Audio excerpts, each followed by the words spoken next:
Պատերազմը սկսվեց բանակցային գործընթացի ձախողման պատճառով։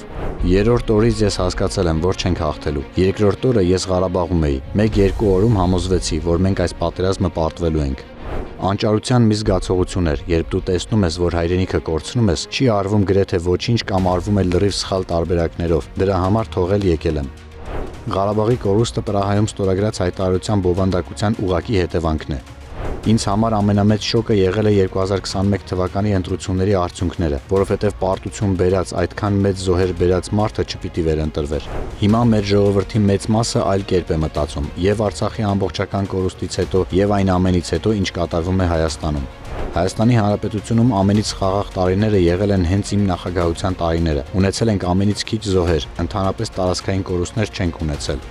Պետք է լրջորեն զբաղվել բանակով։ Մարտունակ բանակը նաև նրա համար է, որ դու ունենաս աշխարհաքաղաքական գործընկերներ։ Եթե մեր ժողովուրդը ուզում է իմանալ ճշմարտությունը, ուրեմն պետք է իր ընտրությունը ճիշտ անի 2026 թվականին։ Այս չարությամբ լցված իշխանությունը չպետք է իշխանության գա։ Չեն կրակում մի պատճառով, ինչ ուզում է առանց կրակելու տալիս ես։